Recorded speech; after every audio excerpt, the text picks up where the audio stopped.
Welcome back, everyone. This is Late Night Live with Zell and Stassa, and I'm here with Stassa23. How you doing, Stassa? Oh, I'm great. Hey, Zell, are they gonna have to get on to a new video? Because if so, I'm gonna let the chat room know that. Yeah, if you would, that would be awesome. Bring up that new videos Okay. stuff.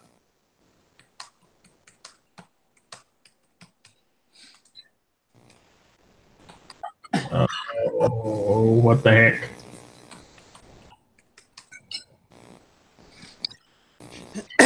Okay, I just told them. Okay, yeah, and I'm having problems now finding the freaking Link. I mean the new one. yeah, the chat for the new one. Okay, I just pulled it up on mine. Okay, yeah, I think I've got it now. Oh. Anyhow, everybody, we're going to talk today about reviewing the reviewers, kind of, sort of. There was a post by Kevin Cleary talking about this, and I was interested, to say the least. Mostly, I was interested because I didn't really believe everything I was seeing. What do you think, Stava? Yeah, kind of like what we discussed before. I think that this survey boiled down to who actually answered these questions. Because I've had so many people say that they want to see this, and this, and a lot of these things are saying they don't want to see that. So that's why I kind of want to get their opinions live. Absolutely, and that's what we're here for. And who do we have? We've got David H. Ricks, Kearns, Gents, Pocket Tank 45. That's a great name. Woodland Tactical. And man, Pocket Tank's awesome, buddy. He just dropped us some cash, and that's with the Super Chat deal. And guys, I had never messed with the Super Chat, but I can tell you this. It makes a huge difference, and we greatly appreciate it as we're having fun with you guys, and it does help with the equipment cost, the sending stuff through the mail cost, which is something that we'll get to here pretty soon. Staz and I have got some interesting announcements there. But yeah. Anyhow, let's talk about this list, and I'm gonna see if I can get this list to come up for you guys. Hey, Zell, every once in a while, your camera's cutting off. Yeah, this camera's doing weird things on me. That's why we're able to talk. Yeah, we're gonna go to the desktop. I'm gonna try to, if it will let me. Hey, you want me to swap to my camera and see if that helps? I'm on your camera now, but we need to go to the desktop to show this. Yeah, go ahead. This document that I made up here, and yeah, guys, we're doing our best. He's having troubles with his camera, so hopefully y'all can at least hear. Can y'all at least hear us talking?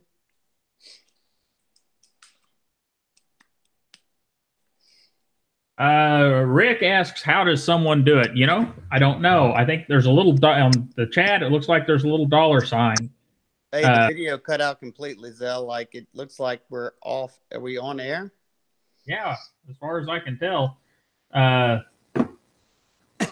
It's not showing that on the screen anymore. All right, we're going to go back to this. We'll put it over on Staz's, and then we'll just talk about this list because... Wait, real quick. Guys, are y'all there? Can y'all hear us? Because it's showing the video stop, Zell. Okay. Like, I'm not seeing anything on my screen. It showed it ended at 2:55. Okay, well, I'm showing us live with 18 viewers. So keep going. Okay. Well, let me then keep going. I'm sorry. I'm gonna get on to. I'm gonna try it again. It must be my computer. Okay. There it goes. So anyhow, this list of what reviewers complain about that may not mean anything. And here's what we'd like to hear from you. We're going to give our opinions, each of our opinions on it. and then we want to see what you guys have to say about it. So in this list that Kevin come up with, he says that nobody cares about weight. Now, I'm going to be honest with you. As far as I'm concerned, a knife can be heavy. I mean, I carry a Praetorian on occasion. I carry big old Striders. But if a knife is too heavy for its size, that becomes a problem. What do you think, Stassa? Yeah. To me, and I know, everybody's different, but to me, it's that weight to handle. I mean, the ratio balance. If it's super heavy and unbalanced, the knife's unwieldy to me. Okay. Yeah, that's what I agree. What do you guys think about the weight issue? Most people put in that they like a knife about 3 to 4 ounces whenever we did our survey. And I can agree with that. But do you guys have any, if let's just say that with Todd Knife and Tool, I have seriously considered taking, in fact, that knife that Stassa has on the screen right now. Let's just say that one. He's got a SOCOM Elite from Microtech. We have considered designing something in that realm, and instead of using aluminum, instead of using titanium, actually using like a 416 or a 316 stainless for the handle material, for the lock side material, and some kind of carbon fiber for the front side material, which is going to put the knife up at 5+ ounces for a 3.5-inch knife. Is that getting crazy? It's also going to bring the price down, though. Got to think about that. Yeah. I mean, I don't think it's crazy. To me, and this is somebody who has restrictions as far as what I can carry. But I mean, I've even carried Cold Steel 4 Max in the back pocket for 2 weeks straight, and it wasn't comfortable, but I was able to do it. It all depends on the balance of the knife. That's how I feel. Well, I agree. It's the whole boat anchor for its physical size thing that bugs me. I don't want that. But a slightly heavier knife, I'm obviously, from looking here on the table, not afraid of. Yeah. So the next thing that came up is one that I kind of agree here. Deep carry pocket clips. I'm not a huge fan of the carry so deep it friggin' disappears. We got this was Traditions from Artisan Cutlery here. They've got technically a fold over deep carry clip on this thing, but it's still going to leave a 1/4 inch of the knife sticking out. And I think that's about right. What's your opinion, Stassa? Yeah. I mean,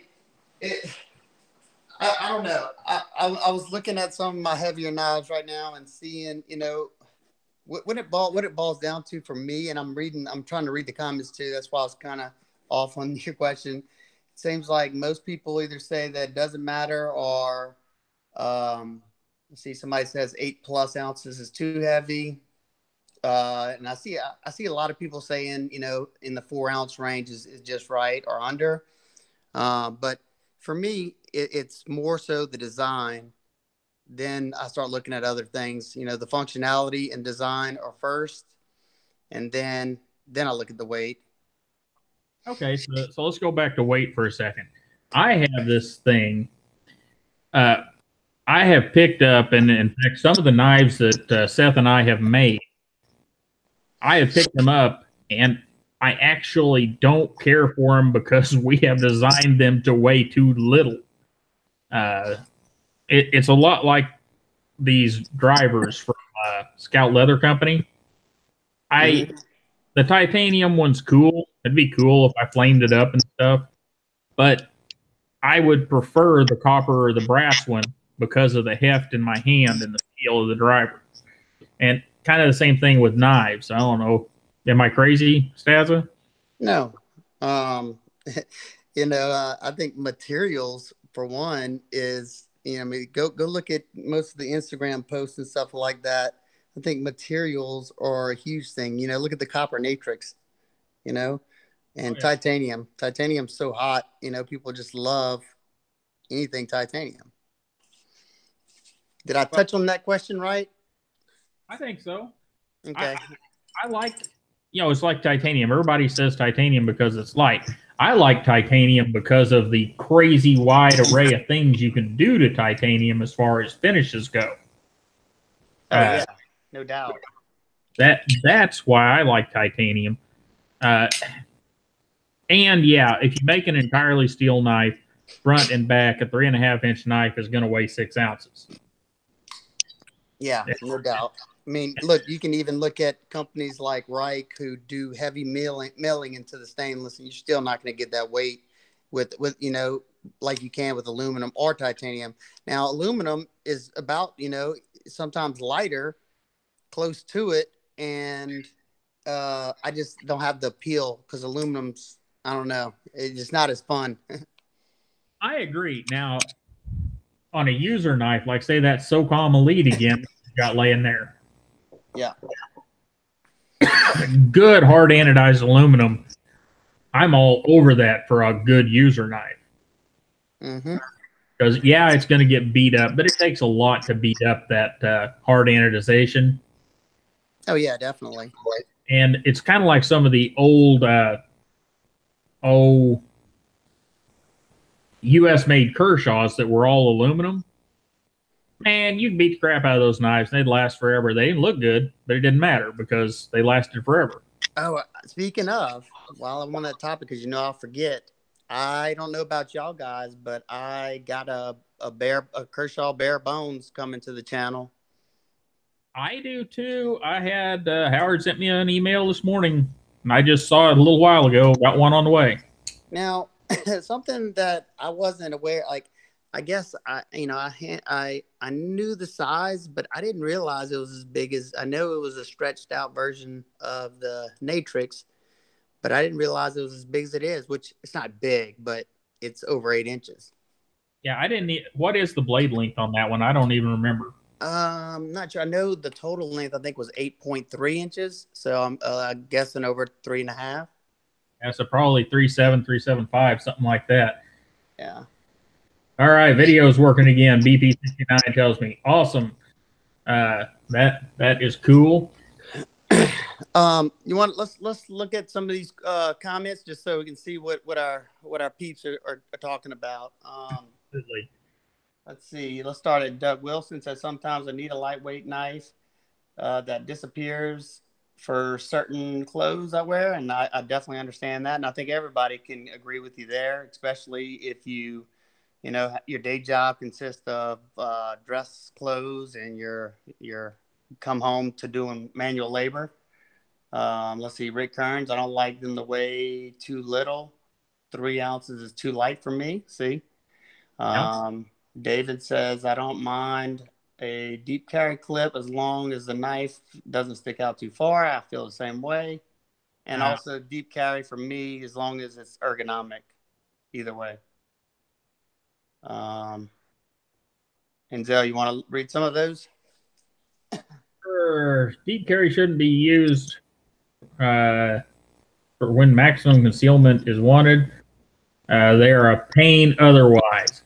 That I'm not going to say that they're exactly a pain. Depends on how the clip has been designed. If somebody does a good job with the clip and the way it works, it's not always a bad thing.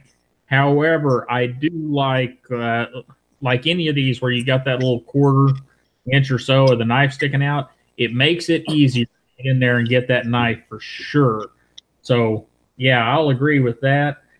EDC, a Buck Mini Kershaw folder and more stainless for the hip. There you go. I mean, that's the way to do it. And it all depends on and Doug's. Okay. Well, dude, you're wearing robes then, so you can conceal a machete. Sawed-off shotgun and a machete. Even a long sword, for goodness sakes. Yep. Favorite double wielding. Heck yeah. Favorite steel, BP69. That is a whole different video, and we will do that one, and we will deal with the dust up that it causes. But today we're going through this stuff, and I really don't want to get off on steel. That will. We tried that in the podcast, and it's a very lengthy process. Yeah, it's a big subject that upsets dang near everyone. And we have got good video and audio going. That is freaking awesome. Yes. Love it. Love it. And, especially favorite blade steel, to me, it is, I don't have a favorite because it all depends on the task at hand. That, for me, it's always going to vary. Yeah. So let's move on. Number 3 on that list was the named by the other Nick, Pocket Pecker. Here's the thing for me, 999 knives that I have handled, I had no problem with that. However, I did get an MSG3. It's a Strider Marfione collaboration knife. And the biggest reason that I got rid of that knife was because of the flipper tab and how it set in the pocket. But that was 1 out of 999. What's your opinion on that, Stassa? Yeah. And you say you talked about pocket peckers, you saying? Yes, that's the topic. Yeah. That never, ever has bothered me whatsoever. Because, for instance, if I have a knife that has a gigantic flipper tab, which I don't find any of the ones I have overbearing. But if I do, then I just won't put anything else in that pocket. I usually don't have anything in my main knife pocket anyway. So the reason why sometimes I don't, like, for instance, let's take this knife right here. This is the new Quiet Carry IQ with the LMAX steel, and see, he was designed to be sleek. You see that flipper tab's nice and small. Now, if you have that detent dialed just a little bit too strong, you're going to slip off of that all day, every day. It's going to chew your finger up. Luckily, this one's dialed in right. So, your trade-off for that little bitty flipper tab is everything. The detent has to be dialed in perfect. Unlike this guy right here. Oh, man. This, I'm just going to tell you right now, if I would have, when I got this knife, I should have checked out things a lot more, but I had stuff going on. If I would have checked this one out good before I let it patina and stuff like that, it would have went back, because mine has been plagued with problems, and a problem that either has to be fixed by warranty or I'll have to fix it myself. With the side-to-side blade play that will not come out no matter what you do, and you can't fix it unless you modify it, which I'll probably do myself anyway, because I just don't like sending knives back unless I have to. But that flipper tab with a little bit stronger detent can be rough. Absolutely, and Rick Kearns brings that up. The detents need to be good, and guys, really, that is honestly harder than you might think. Whenever you go to do the detent on a knife, you drill this hole, and then you go over with a little bitty ball, and this is how it happens even in a factory. You go over with this little bitty ball and this little thin sheet of .020 shim stock that's got a little hole in the middle of it for the ball to set in, and then you push it through a press. And you hope that that ball seats at the right depth in that hole that was drilled. And what really happens is those little balls are a thousandths up or a thousandths down, and getting true absolute consistency in how that ball sits in there is mysticism and magic, and it's just not something that can be truly consistent. That's why you have the same knife. Some of them have a stronger detent, some of them have a weaker detent, is simply that ball right there. Yep. And what the heck is that thing? Is that one you were telling me about? That's the Manly Wasp, the one with the 17 stops on it. The 17 stops. Now look, I don't know if it'll come across, but this thing is wafer thin, 8 thousandths behind the edge. Wow, that is impressively thin. Yeah. That's one of And those. boop. Whatever. Look, this is the stop system. 1, 2, 3, 4. Wow. Uh, Your brother's here. yeah. And what my brother says there, he's got the Todd Knocking tool account going through there. And he's absolutely right. It has to do with the difference in size drilled into the blade to make more difference in the depth of the sink of the detent ball. Yep. Everything you do right there, the size of the hole, the size of the detent ball, the press of the detent ball, every bit of it makes a difference, and it's something that you just can't get 100% consistency on. Yeah, and I mean, and those variables matter big time when you don't have correct geometry and flipper tab. I'll tell you what, one that I'm about to review right now, this Ferrum Forge Fortis, that flipper tab is perfection. See how they got that cant like that? Yeah, and see, that's one that I would complain about. Now, I see for me though, it's like a switch. You just put your finger on it, bam. You can have a stronger detent with something like that because you just push down on it. Well, Right. why don't you like it? Close the knife back up. See the way it's hooked? Yeah, but it doesn't bother me in this position. That's the only time I can't like how the hinders have that hook. That bothers me. Well, I don't care for the hook in my pocket. I would rather have something easy in my pocket. Yeah. That's anyhow. And Seth also said lock bar tension is so important, and that also plays into our next question. We've got our next thing that reviewers complain about that normal people don't, and that's lock strength. And you have Stassa has on the screen the cold steel 4max. And what's up with that lock, Stassa? This is the most robust. Look at that. One of the most robust locks I've ever seen. It's a triad lock. Listen to this. Thwack. And if you want to see what this bad boy can handle, I did a cold steel 4max destruction, destroying everything in its path video. And this thing's just, if I had to have a knife to go to war with, this would be it. Well, I hear you, but I do also hear the people out there talking about lock strength. And I rarely ever talk about it. The way I look at a lock on a folding knife is, should there be a locking mechanism? Absolutely. A slip joint in modern times, unless you live in some place where they have crappy laws, is dumb. Yeah. These knives should have a lock system. And however, the lock system is there as a safety mechanism to keep you from doing something stupid and hurting yourself, but you still should respect the knife. It has a pivot. So that lock is not there to make it a fixed blade. If you want a fixed blade, we can make fixed blades.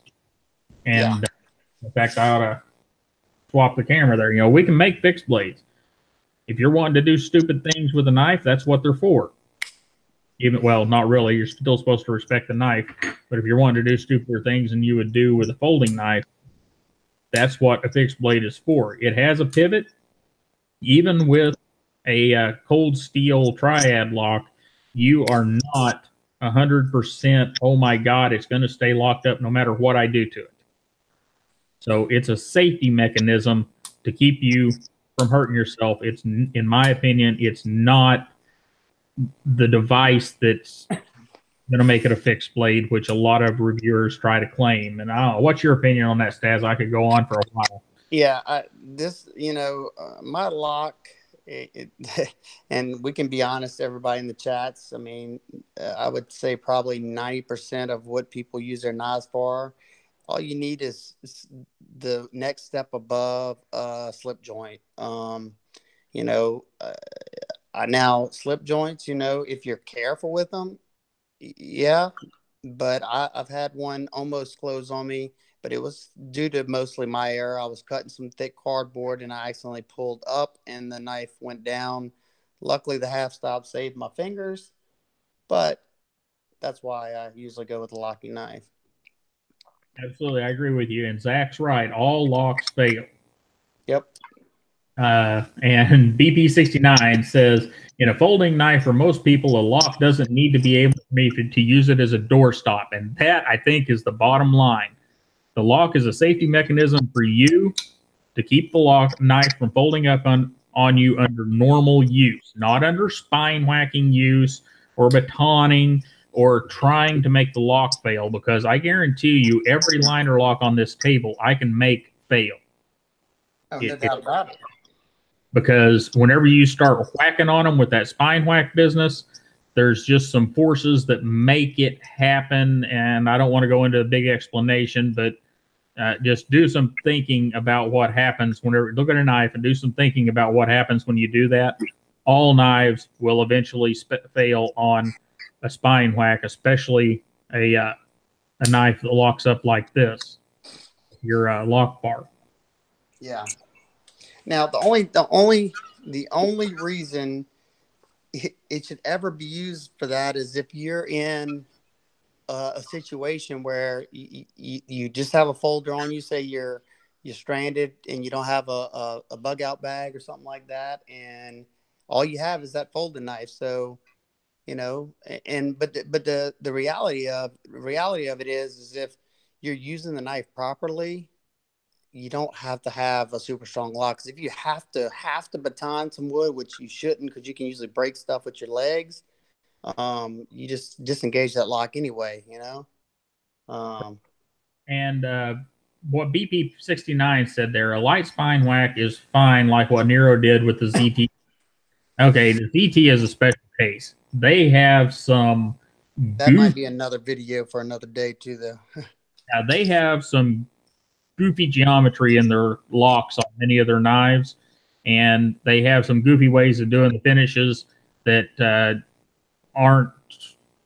We'll do a different video on that. It's just not the greatest. Now, all in all, though, most ZT knives are pretty good. Yeah. Real quick, Troy asked, two people asked questions that I meant to answer earlier.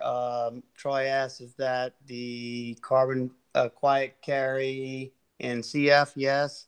And then somebody else asked me, when am I going to do the review on the Manly? I just got the Manly a few days ago, so I still got a good bit of pocket time carry. I may do a first impressions, but I still have a lot of use to get on it before I can give my, opinions on it. There you go. There's Nero Knives has shown up. What's up, Vinny?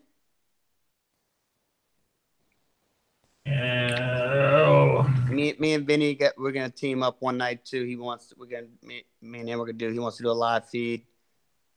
I told him we're gonna do one. Awesome. I just sent a link to Seth. He's going to come in maybe with the InfoSec prototype that was just finished up. Yeah, say his name. Poof, he appears. While he's working on that, let's go on to the next one. Bearings versus washers. That is a huge topic. Huge. And huge. Here's the deal. I like them both when they're done right. And that's just the thing. I've got my screen up. I've got Striders right here. Love these knives. And I've got a XM18.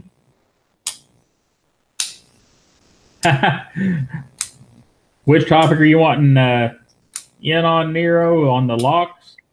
And this thing on bearings is better than any XM18 I've ever had. And it depends on how well they're done. I like both sides. What do you think, Stassa? Now, if I'm gonna be true and honest, I prefer a knife on either phosphor bronze. Oh, thanks there, Zach. Yeah, Zach donated to the super chat and couldn't appreciate that more. Okay. I like my phosphor bronze, and in some knives I like the Teflon. It just depends on if they're done right. I like, I love tinkering with my knives, and I get a heart from Nero. I like tinkering with my knives, and you can push the limits on those phosphor bronze if you want. And I like the way the phosphor bronze breaks in over time too. Absolutely. Seth, if you could put in a set of headphones, that would be awesome.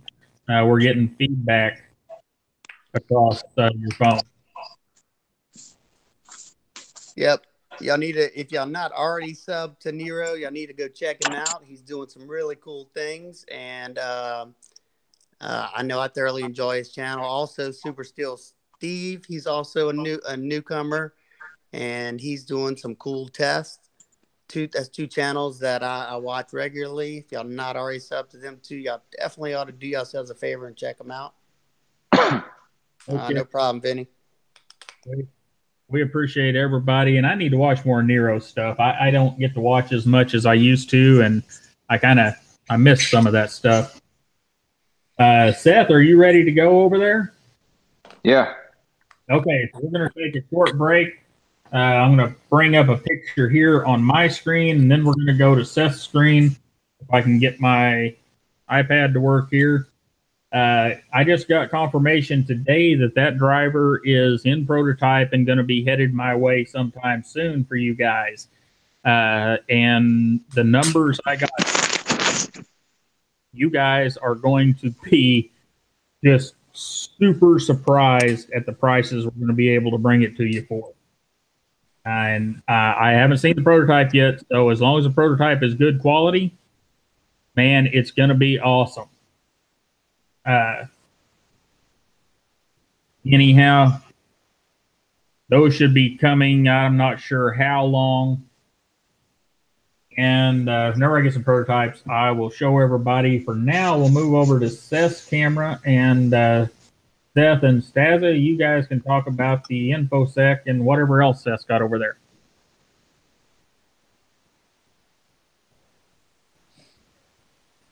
Seth, you're up. It's up? You're up. Okay. So I finished this one. Yes, it's not completely finished, but yesterday. But this is the InfoSec. Okay, can you swap your camera to sideways?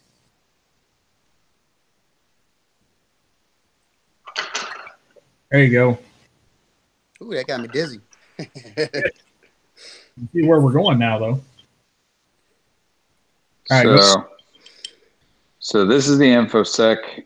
This one's pretty much finished up. It's got an edge on it and everything, but it needs a few extra things.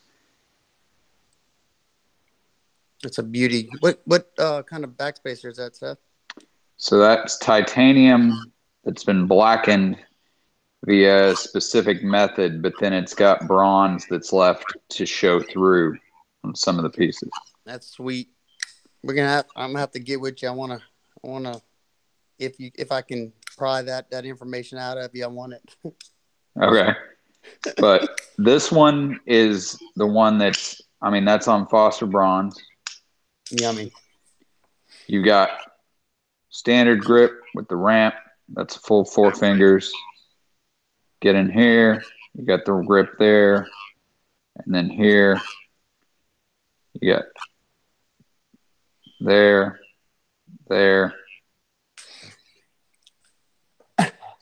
And that's about a 3-inch blade with about a 2.75 cutting edge. Lock bar, over travel, standard. That one's yummy. Now that's the standard version. Now this one isn't finished, but this is the roller lock version. The what? Roller lock? Rolling lock. So it's rolling because it's not a flipper. This is on phosphor bronze. So this is going to be stiff, not stiff, but this is going to be super tight. You're going to have no blade play anywhere from closed all the way to open, the whole rotation of the blade. But it's roller because you got this right here. You can see the jimping on it. Ah, okay. So it rolls like the root kit. You can open it traditionally, like that. Now, But you got Go ahead. I'm sorry. but you've got to roll open, which is what that big. Now, see, Terrell and I were talking about this. I actually like the standard version better because closed, to me, it looks clean. But whenever Yeah, I I like that one. posted it up on Instagram, everybody wanted the one with the roller. Now, see, I'm the minority here. I love the clean look of the other one. I'm not a big roll type lock fan. Oh yeah, Well, I'm all in on the roller. The idea. Well, here's the deal. I work in a place where part of the time I'm in a group of people. I could flip a 0452 all day and no one would care. But whenever I cross the wall into the offices, I'm in a world where if I flip open a 0452, there's going to be 20 heads poke up like somebody's trying to stab them to death. And the roller gives me that option to get the knife open smooth, easy, and the only thing I've got is that, and that's it. well, it's neat. It's a cool thing. I mean, I designed it because it was cool, but you can still, I mean, on this one, you can roll it out. You can use the fuller, but It looks like we lost your video feed, Seth. No, we still got it. Okay, yeah, and mine, it was my lag, my bad. Now, size comparison, you've got, so there's the original Roxy handmade version and the Roxy prototype from Wii.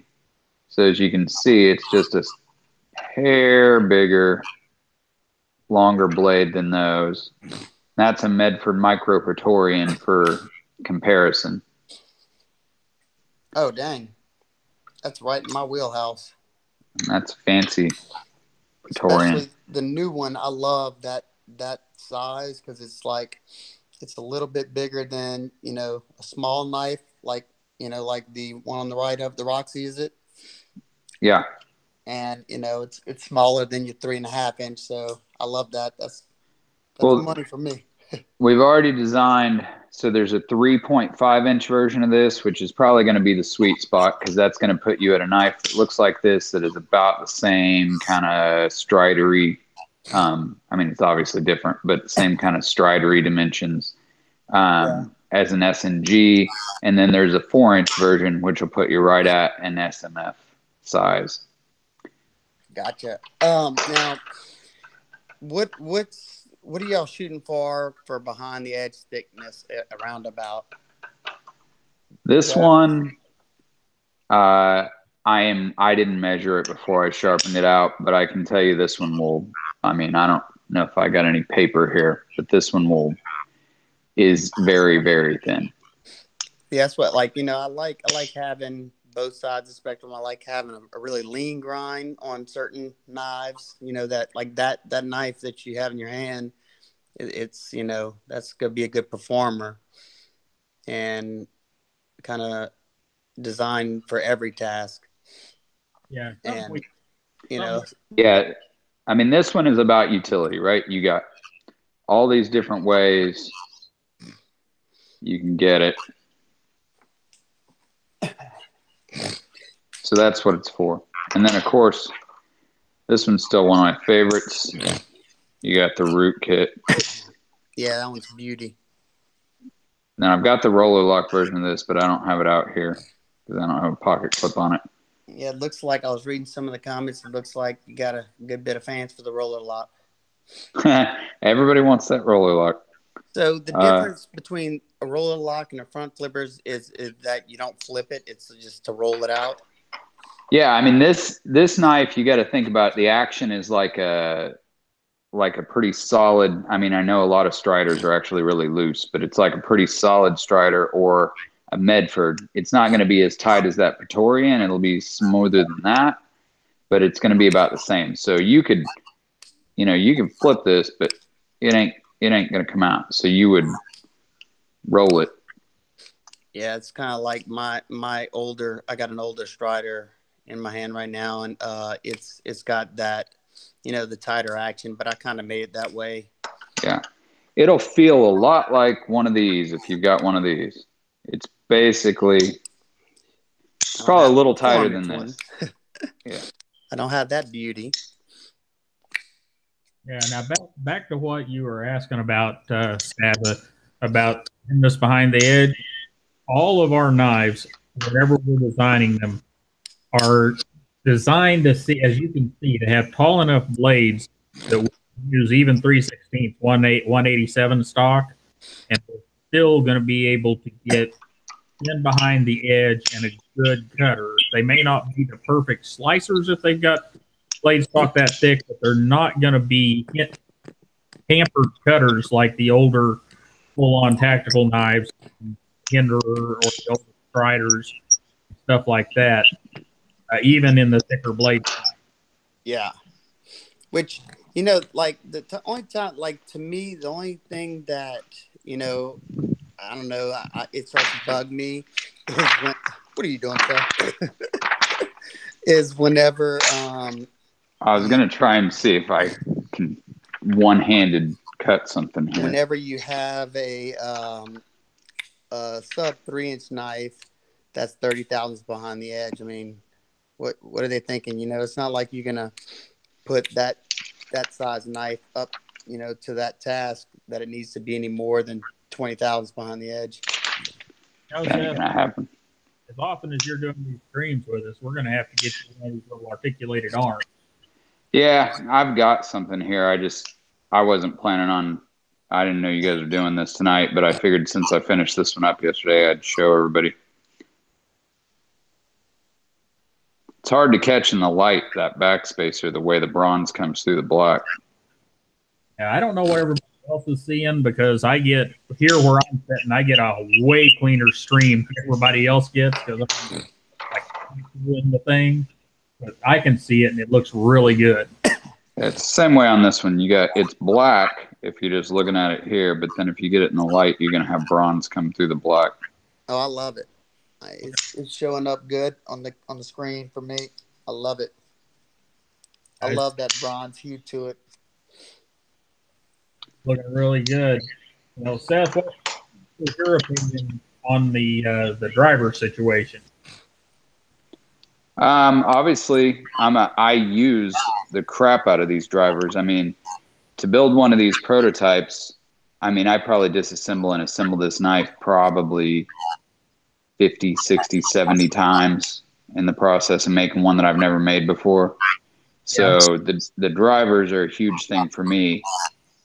And I think the problem for most people is that if you're not me and you're not disassembling knives constantly all day long and you're not you guys, it's hard to come up with even Scout Leather Co. 60 or 70, but a lot of them 100, 200. CKF just released one that's 600 for a driver, right? So what we're trying to do is get one out there that the average person can get that's going to be at a decent price. And then we'll have some fancier versions of it too for the people that want one of those fancy 70, 80, 100, $200 drivers. Yeah. What's up, Steve? That's Super Steel Steve. I wonder if he's a steel snob. He likes his steels. Oh man, that is a good looking Micro Praetorian there. This is one I got to send back. You tell me whether you think I should or not. You see it? Yeah, it's off. Have you talked to Greg or Tony about it? I talked to Greg. He said he'd take care of it. I just haven't gotten around to dealing with it. But yeah, it's pretty. Man, that's a pretty one. I have no idea. I have a Micro Praetorian coming. I have no idea what I'm getting. I talked to Greg about it, talked to Tony about it, and I've talked to Greg's wife about it, and I still don't know what I'm getting. They're just sending me something. Surprise. Sometimes the surprises are good, though. Well, I'm going to do it right. Whenever it shows up, you better be prepared because the day it shows up, it's a live stream, no matter what you're up to. I'm gonna open this sucker up live. Ooh, got some major feedback on my side. Yeah, I heard some too. It's kind of Uh, there we go.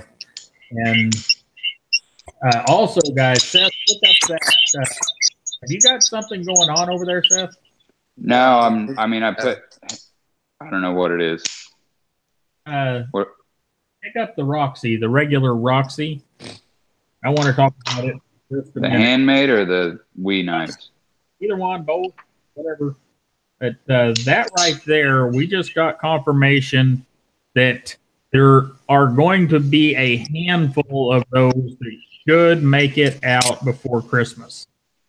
They're going to be a little fancier than the one Seth's got in his hands, but very similar. And pricing on them, we actually know the pricing on them. You guys keep asking. MSRP is $285. I don't know what actual street price will be. Hello? Yep. Yeah. Okay. I lost you. Why is it a shame that they're sending a micro Praetorian, Rick? Why a shame they or It's probably because this one's better. Yeah, it is. I don't have it out here, but I've got one of those. And I actually find myself carrying and sticking that knife in my back pocket a lot more than I thought I would. Well, this one's a front pocket for me. I mean, this is a Genesis T. This isn't that big a knife. I mean, there's a Roxy 4. Roxy 4 is not as heavy, but a much bigger knife. Not as tall, I guess.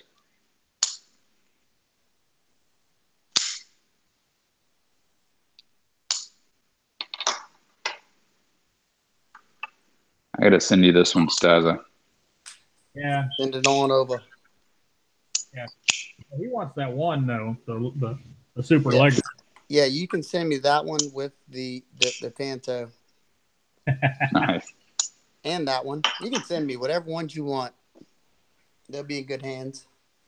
I'm actually gonna send you. I'll find it. I got to get it in the mail to you. All right, we need to back up here a little bit while he's doing that. Somebody was asking about your the little black one there by the Natrix and the Buster. Yep. This is the brand new Quiet Carry IQ in the LMAX steel. The previous version was in VG10, and a lot of people said they wanted it in an upgraded steel, so he made it in LMAX. And I've been thoroughly impressed and thoroughly enjoying this little guy. Very, very good gentleman's carry. Like if you wear a suit or slacks, which I don't wear either, but if you did, this is virtually no footprint. I mean, look how thin, small, I mean, compared to a Natrix. And as you can see, they're pretty much the same size, except it could probably fit inside the Natrix. That's how thin it is. Yeah, I'm actually liking that one. Me and those guys have not gotten along on some of their knife designs, but I really like that one. And I'm going to bring Seth back up here. He's got something for you, Seth. Also, hang on just a second, Seth. Somebody had a question here. Somebody asked about protos of the drivers. No, we don't have the equipment to make the drivers. So the company that we are collaborating with will have protos over here in the next few weeks, probably by January, and we'll go from there. So yeah, I will have some protos to show you in the next few weeks. Anyhow, go ahead, Seth. So this is the one I'm going to send you, Stassa. The bow. Like it. Is that about the same size as the last one, the Raptor? No, well, it's not much. I mean, it's a much smaller knife, like in height. Talking about length. Its length is, it's about 4.1. Yeah. It looked like. But this one also really light. This one's probably about 3.4 ounces, 3.5, something like that. 4-inch blade or just over 4-inch blade. Not very tall at all. I love that combo. Closed. It's really, but that's and then this was for the roller lock. So this is all messed up because I got bad hardware in it and I don't have a clip on it. But this is the other version of the root kit. But that's a beauty too.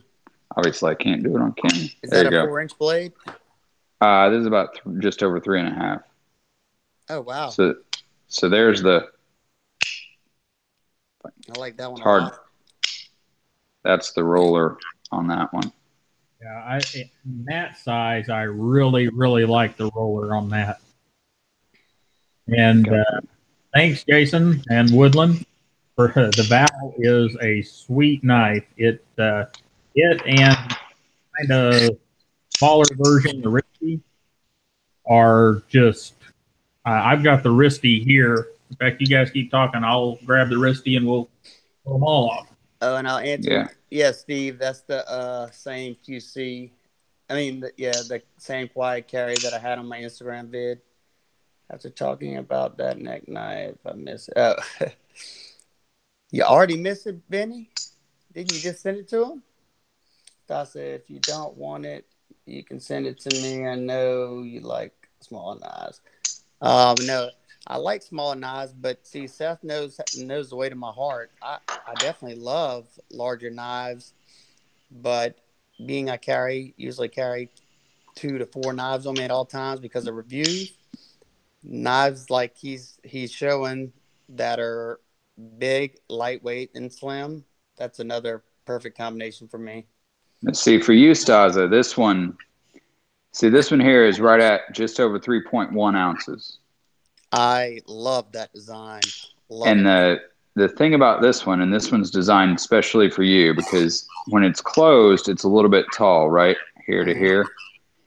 In your gym shorts, when you clip it, it actually won't roll because it's flat enough and it's tall enough here that it won't roll in your gym shorts. Yeah. So it's gonna catch its sides left to right instead of rolling. Yep. I'm reading the comments. Damn you, Steve. I can't get that. I'm going to get that picture out of my head. Can you? Yeah. Why don't you record it and do a video about it tonight, Steve? I missed something, I think. They got a chat going on, and Super Still Steve said he's got Vinny's knife and he's naked, rubbing the Carter on him. All right. Zell, that top one, the top one is the Yeah, we'll move back over to my screen. Yeah. We have the malware up there. Get some of the stuff out of the way. And this one is in finish for production right now with Best Tech. And we should see them. My guess is late January. Whoever's knife that is, I do have an ultrasonic cleaner over here. If you want to have him send it here before it goes home, I'll put the whole bag in the ultrasonic. But this is the malware. This is the stabby little. It's actually a really nice. Okay, we designed it, and as Seth can tell you, as kind of a fun thing to see how small we could get and make kind of a stabby little cool knife. And it's turned into a pretty good user, and I think Seth thinks the same thing. Yeah, no, I was very surprised. Like, it's super light. I don't remember what the weight is on it, but it is really light because they've even milled out on the interior, which wasn't in the original design. And for use, like, you obviously can't hard use it because you'll break the blade, tip off. But in daily use, like box cutting, anything like that, it's so precise and it's so thin behind the edge and sharp It's just and you don't even know if you got it in your pocket, but you still got how long is that one? 3.75, I think. Yeah, I don't remember the drawings But exactly. I have a set of calipers, so. But if you need a scary looking blade, it's also a scary looking blade. Yeah, but that's one reason why I like Warncliffs, because of the utility. If you have to make those nice, precise cuts, works so well if you don't want to use a razor knife. Who wants to use a razor knife when you got knives? And we just saw the valve up there. This is kind of the smaller version of the valve. This is a 3.5 inch of a very similar design. And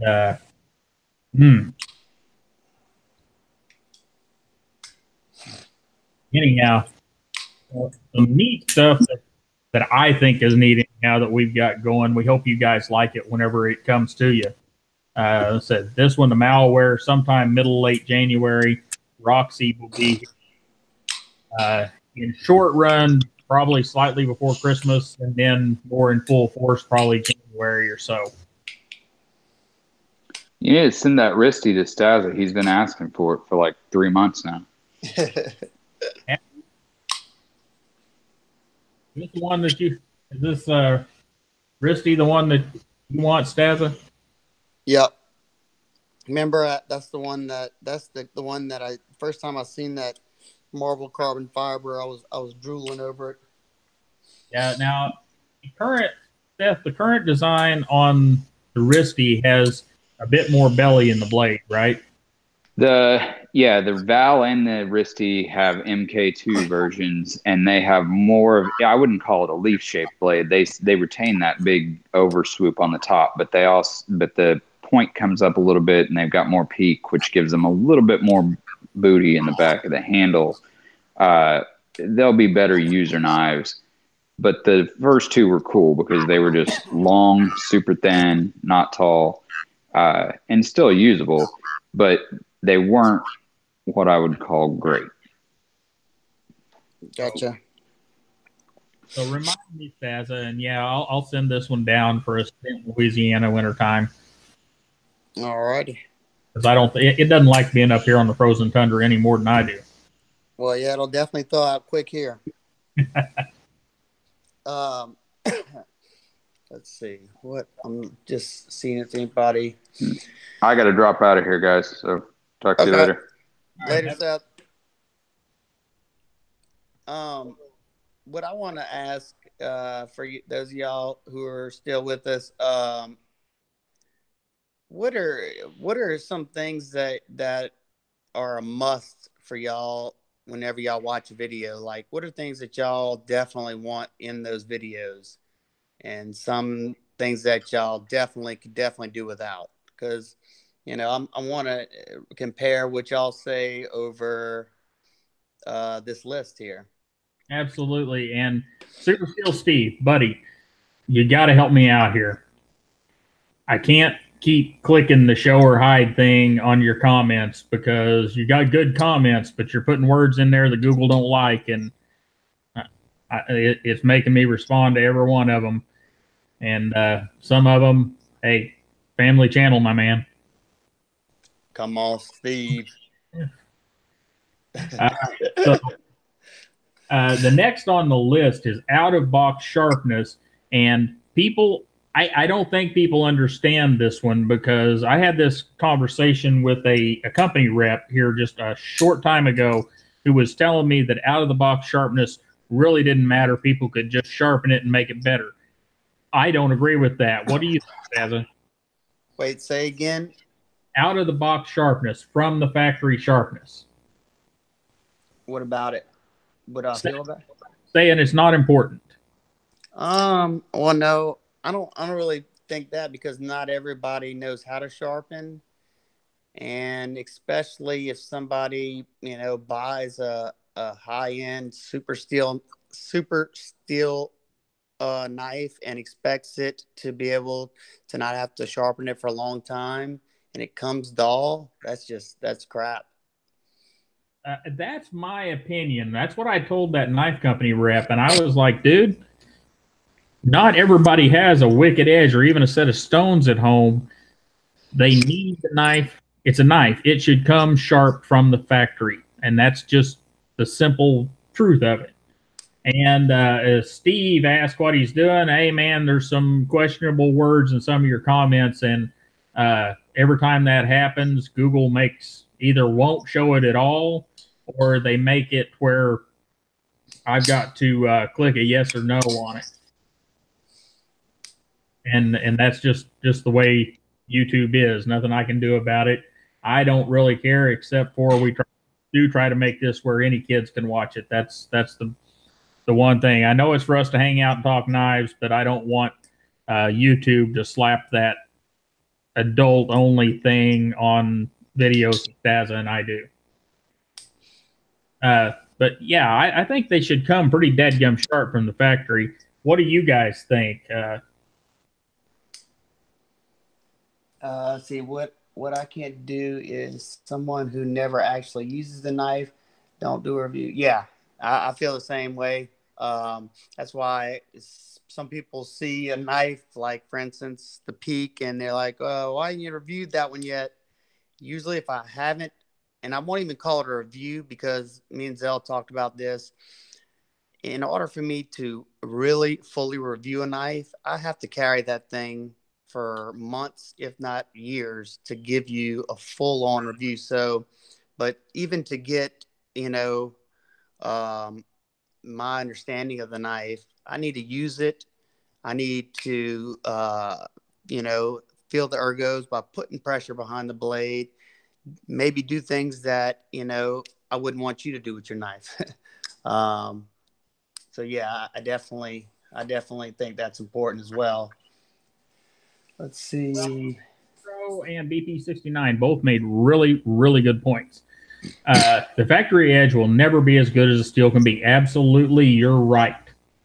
That, however, out of the box sharpness does need to be there. But BP69 is also right, saying that we don't want burnt steel. We know how Spyderco has been with some of their higher end steels, and having to sharpen a knife 2 or 3 times to get into good steel takes several thousands of knife. That's freaking annoying. And for many of us, yeah, it doesn't matter. But whenever you're the knife company, say you're we knife company making these things, $68. This isn't going to somebody that has a wicked edge or a bunch of water stones or maybe not even a sharp maker or a turn box. So they're buying the knife and expecting it to be sharp. I mean, that's my opinion on it. Now, I used to do a thing, and a bit of story time here. I used to buy Benchmade knives off of eBay and Craigslist and stuff, because there are so many people that will buy a Griptilian, especially the small and large Griptilians. They'll buy those things, use them until they bend the pocket clip, the knife goes dull, any of those minor things that you can call Benchmade, and they'll send you the repair parts, or you can just sharpen it. And I would buy them for $40-50 and resell them for $70-80 just by sharpening or replacing a pocket clip. Sometimes send them in to get a scale. So let's see here. Yeah, look, one thing I'll touch on that too, just like Nero said, and something that Super Steel Steve has been proving on most of his test videos, and Zell and I have experienced this time and time again. Majority of your production knives, just because of the finishes that they're coming to you in, which are usually rough finishes, have fatigue steel at the apex. So you're gonna need to get the full performance out of it. You're gonna need, a few sharpenings. Sometimes it's 2, sometimes it's 3. It just depends on how much of a burr you're pulling up, and until you get rid of that junk steel. And you know, if you want to see those outcomes, go watch Super Steel Steve's videos, and every knife that he's pretty much tested, after each sharpening, it progressed until it kind of flatlined. But you can see some major improvements if you got a high-end steel. And like, just like Nero said, he had a Yojimbo and S90, and I would literally watch him do it. He cut like 3 things, and it was dull as a butter knife. And usually that's the case. If you got a high-end steel, it either got overheated at the apex, or the finish was real rough, leaving you with a real brittle edge. That Spider-Man Band-Aid is hot, Stassa. You like that? It gives me special powers. Awesome. And this, I keep showing this Ace Iona, because this thing came out of box, one of the sharpest knives that I've gotten out of box, and it's M390. And oddly, I mean, I don't know if they have a water-cooled system or what, but this is the longest the factory edge has lasted me from testing, because I put this thing through a workout and it's still pretty damn sharp. Well, most of them should anymore. I have talked to some of the companies about how they sharpen their knives, and most of your companies that are selling knives anywhere from, I guess you would say, $40 and up, from your name brands, those knives are being sharpened in a bath. The blades are. They're sharp. The blades are sharpened generally before they're put in the knife, and they're done in a bath, an oil bath. So they are cooled when they're sharpened. So now we know that Spyderco must not be doing this, but everybody else I've talked to does. So yeah, I think who is it? I think it's Kaiser that uses some I don't know, crazy technique of super cooling or something like that. I mean, it could just be a fancy word for what is it? Cool mist. yeah, who knows? And Nero is right, and it's not just S90V. I've got S110V that was the same way. I've had ZDP 189 that was the same way. People will give that steel and fuss about it and whine about it, but my S110V knives are freaking awesome, and so are my ZDP 189 knives. But they were both Spyderco, or they're all Spyderco, and they had burnt edges when I got them. All right. Yep. I try, Javon, whenever I can. I try to give you the information, and so does Stassa. That's what we're here for. We have the unique position, ability, I don't know what it's called, to have some of this information for you guys. And, whenever we started making knives, Seth and I started making knives, I could have stepped out of this YouTube thing, but I like you guys too much. You guys are the reason that we started making knives. So whenever I've got information like that, or Stassa does, we're going to bring it to you.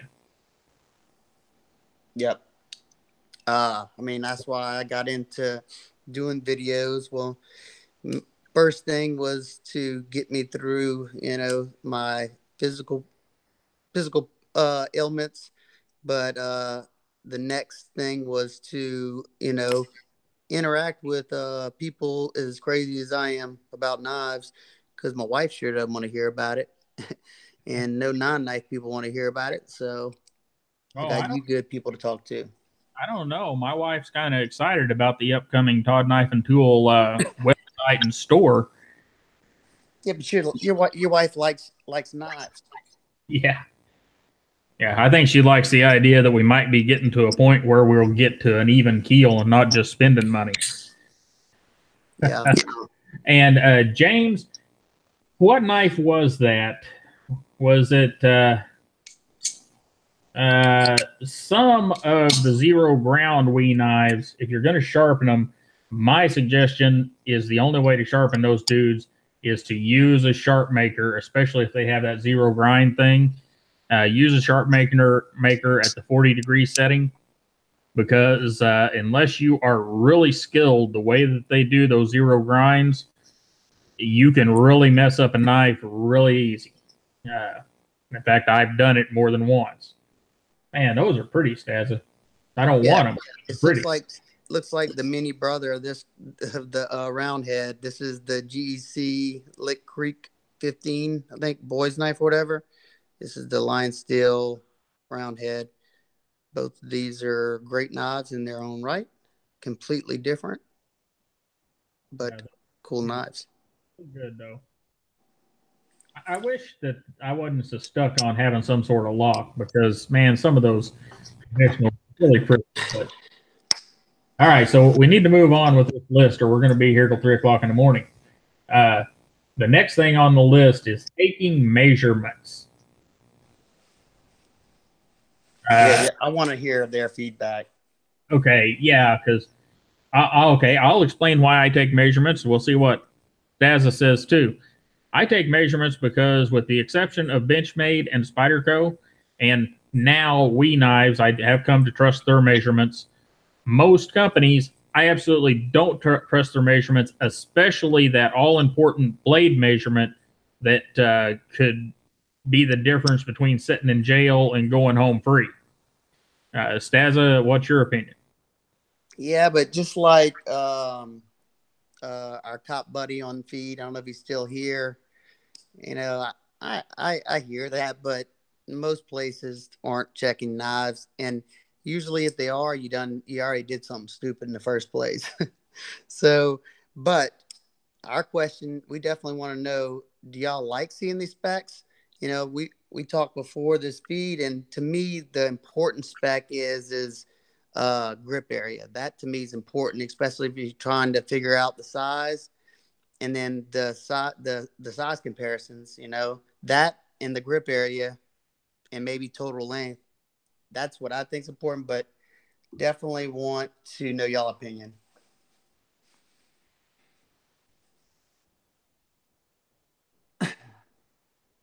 Yeah, absolutely. Magic is right. It depends on the cops measure. However, here's the thing. If you do get taken in somewhere, you're going to go into a courtroom and that knife is going to actually be measured properly by whatever your state's laws say, the way your state's laws say to measure that knife. So that's why whenever I measure the knives, I measure from the forwardmost part to the tip of the blade. And that's because that's what, and whenever I looked over the knife laws, that's what most say. Yeah. And look, I'm touching on what Steve just said. He said, honestly, if you guys stop doing what we don't like, y'all all be vanilla. I like the personalities and reviewers. Yeah. And that's one thing though. Okay. I'm asking for just like, you know, something in my video that it's general consensus that you definitely need to stop putting that in there, because I'm trying to condense my videos, because I usually get long-winded because I get excited when I start talking about knives, especially whenever after I've used it a good bit and I've really found, you know, something that jumped out at me after I used it that changed after my first impressions. So that's all I'm really asking for, is something that you like. Yeah, you definitely need to stop putting that in there. But one thing about my videos is always going to be, you know, I'm looking for those things that I think you definitely need to know. Like something that I don't want anybody to buy a knife and be like, well, damn, nobody talked about that. That's terrible. Or that's awesome. Why didn't you even talk about that? You know, like, for instance, like a well done flipper tab, or terrible detent, or problems with QC. You know. However, I want to bring something up there. You said terrible detent. That's important to know. Abso-freaking-lutely. But it's also important for the guys out there watching these videos to realize that one knife is one sample of hundreds or thousands, and not all of them are going to, most likely not all of them are going to be the same. Now, we do know with that copper matrix that there are several little issues with it, but I try to say that whenever I'm doing presentation videos, and not everybody does. Some reviewers will act like if the one knife that they got had a kind of a bummer detent, that every one of them do, and I don't care for that. Yeah, and that's another thing that Zell and I talked about, and I was going to do a whole video on it, but he's right. You know, I'd rather talk to y'all live about it. That when anybody, especially somebody who's new to the game, this isn't really, you know, that big of a deal for people who have been around for a long time and know their information pretty good. But if you're new to the game and you're going to your favorite reviewer for the end all be all, that's definitely not good. If you should never be weighing one person's opinion that much. And just like Zell said, you know, the knife I'm showing could be a lemon. It's one sample out of a however many they made. So you always, if you're shopping for a knife, watch around. You know, if you hear 15 reviewers saying the same exact thing and they can show you the problem, not just saying it because they heard somebody else say it, but they can show you the problem, then yeah, it probably is an issue you should definitely watch out for. But that's something that I hope everybody takes. You know, I try to preface before I say something that, you know, this is just my knife, or when I talk about ergonomics, my hands are pretty beat up. So, you know, my hands aren't like the average person. You know, this just little things that you definitely need to take account before you go run off, you know, thinking that that's how it should be. And that's absolutely right. That is a major difference between Stassa and myself. My hands, the fingers that are touching the knife and manipulating it are kind of like leather. Like on this XM18, Stassa has issues with the jimping behind the flipper tab here, which I don't appreciate, but it doesn't tear my fingers up. Now, Stassa, on the other hand, it's going to tear the crap out of his fingers. So whenever I say that, you know, I make funny little clips like office hands or things like that. And, you know, Stassa will make little quips going the other way, saying that it's not comfortable for him, but for, you know, people like me, it may be fine. Yep.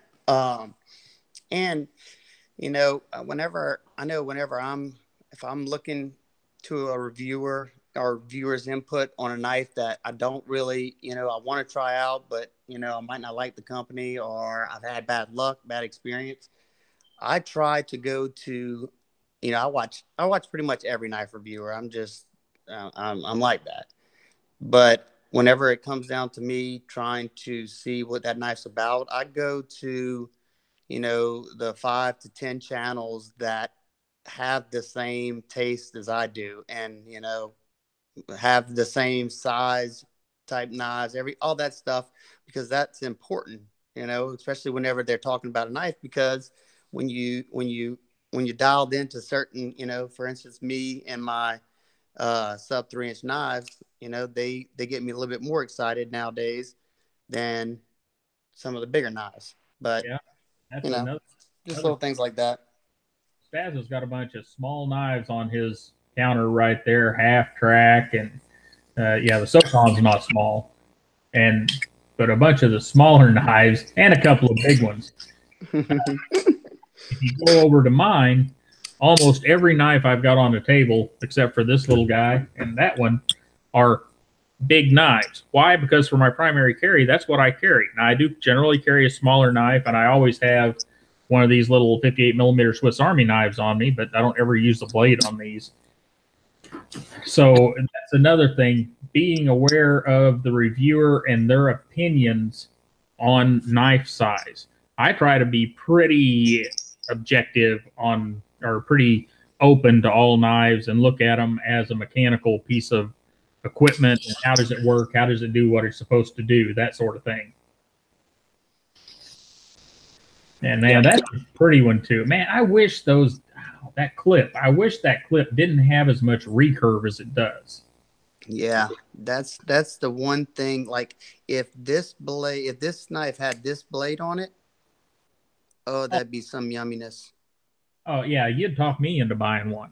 That's the main reason why I've kept this knife, because I just absolutely love that blade shape. That's all me right there. Yeah. This is a great knife. I just didn't get carried as much as I would like to, just because that recurve, which I don't mind a recurve, especially if it's done right. Um, but there's just something about this knife that I don't know. Yeah, and James is saying thickness behind the edge is hard to quantify, and he's absolutely right. Because here's the problem with thickness behind the edge. If you've got a flat ground knife, that thickness behind the edge is going to get a thousandth or two thicker every time you sharpen it. And what you're really looking for is a properly ground knife down to 0.010 or so behind the edge before they sharpen it.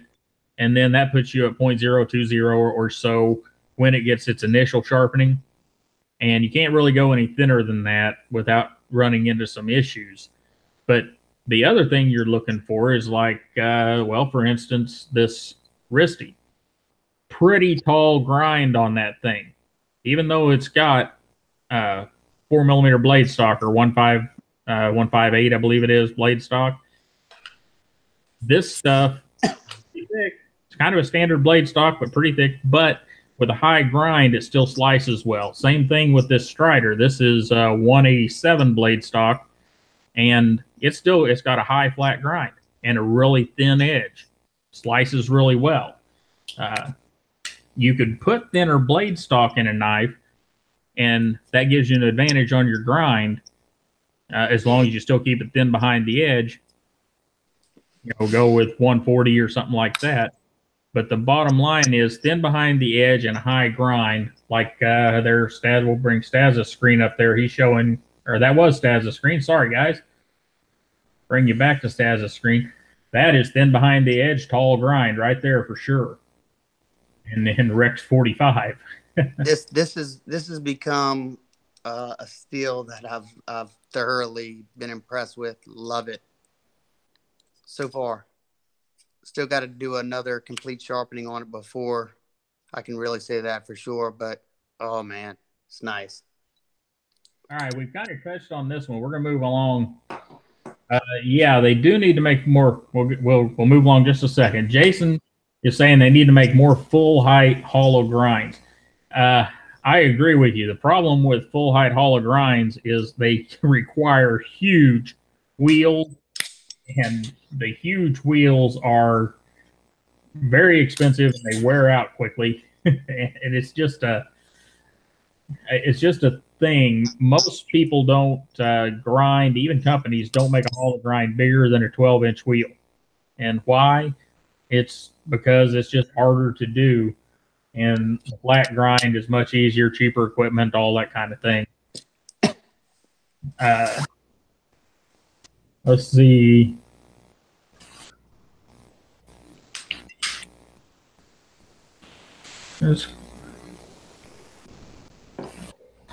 Yeah, it depends on your angles, Javon. We need to move on the list here. We got. Hey, Jell, real quick, I'm gonna step away so you go with that one. Okay, we've got here. Stassa and I kind of touched on this. We'll swap over to the other screen here. Ergonomics, hot spots, and sharp points. People don't care about that. I care about that. I want to know, like I can tell you right now, if you buy one of these, they are designed to be used with gloves. They are sharp. Absolutely. And other than that, there are no ergonomic hot spots on it, but all that jimping is very sharp comparative to most knives. But I want to know if there's hot spots. Don't you guys? If you don't, that's fine. We'll stop talking about it. But I want to know if that pocket clip is going to whack me up here in the hand. And I don't know why people wouldn't want to know about that. That just is weird to me. And we don't even have to ask Stassa. We know what Stassa is going to say about that. He wants to know about the hot spots because, especially with his hands, you got to know about them. No doubt about it. But at the same time, still have to preface that is try to if you know how big, around about how big the guy's hands are, if your hands are bigger or smaller, it may not fall out in the same spot as yours too. So, Absolutely. but it's definitely something that you can kind of look at. If somebody's talking about it, you're like, yeah, that probably would hurt my hands. It's something like this artisan cutlery traditions. I've got medium large hands, and this thing fits my hands surprisingly well. However, if you've got sausage fingers or itty bitty tiny fingers, it may not fit your hand well. Or if you've got a really wide hand, it's going to be short. It's just, and got to know about that stuff. I think I can't imagine doing a video and not talking about it if it was bad, or if it was really, really good. Next up, you're right, Steve. You're absolutely right. They are the thumbs downer guys. And, I was just really surprised whenever Kevin come up with this list because so many things are really weird. Well, you don't have to be great. Nero, if you're having problems editing video, shoot me a message, or Stassa. We know of a piece of software you can use on an Android or iOS that makes it way, way easier. Yeah, Benny, I am a complete dumbass when it comes to editing, and there's a software that I'll send it to you later that is super easy to do.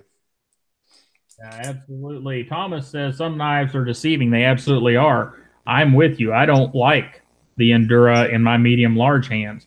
Everything's in the wrong spot. I don't know who they made that knife for, but it wasn't me. That's just like, for me, the ZT0450 would have been perfection for me, but the way that knife had the little hook coming in the backside, I think I had, like, for instance, this knife right here, how it had that hook right here, and where my hand sat down on it, it sat right there in that hook, and it was so uncomfortable, and I hated to get rid of it. I had the ZDP 189 version, and I just had to get rid of it because it was absolutely miserable in my hands. I agree. And Magic, I'll tell you, the best placement for a lanyard hole is on a pry bar. That's the best place to put a lanyard hole. Yep, like this right here. Yeah, they don't need to be on knives. They work, Nero, you heard that?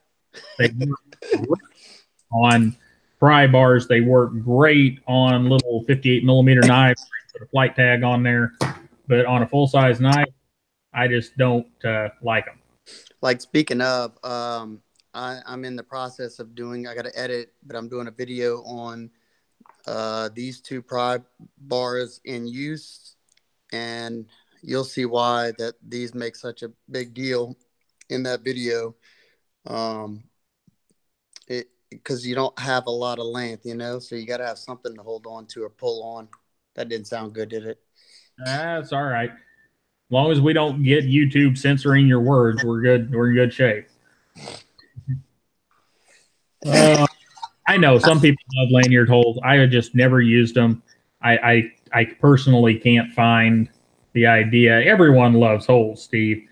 And well, look, see, I don't mind a lanyard hole, but to me, like, for instance, okay, my on screen, this knife right here, if it would have had a lanyard hole, well, besides having no knife left, it would have looked crazy and it broke up the lines. When it's done like this, that's perfect. yeah, Lanyard that's post. fine. I like the, yeah, I like those. But you'll notice here, swap screens again. And it's, you coughed and it swapped screens for me. Like on our risky model, on the one I made for myself, or Seth and I made for myself, no lanyard hole whatsoever. Now, whenever this thing goes, if it goes to production at some point, yes, in the design, there's a spot for a lanyard hole because people will whine if it's not there. Zell, keep it on your screen, because if not, my dog's gonna start going nuts. So I'm gonna walk outside and let him use the bathroom and just put my logo on the screen. Okay, we'll talk about branding. That'll be fun. All righty. All right. You might want to mute yourself there, Stassa. Or actually, no, don't. No, I'm gonna be able to talk. It's just you don't want to see. I mean, I'm gonna be walking my dog, so.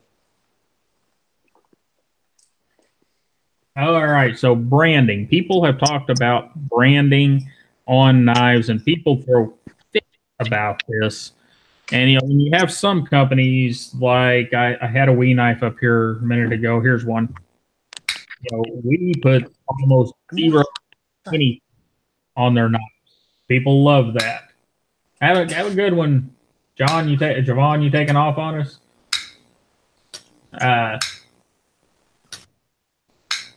People love that. However, here's my thing. Of the knives we've got right here, I like that Strider has just simply Strider right there, and that's going to be hard to see. I kind of see it. And I like the fact, let me grab the other one, go up better than the other one. Strider on that side, and then we have the Strider emblem right there. I like that just fine. I like what Hinderer does with putting the horse logo up there. And I'm even okay with the USA and this blade steel. Now, the little tri-way pivot thing down there on the bottom, I know there needs to be an identifier for people to see the difference between the knives, but I don't care for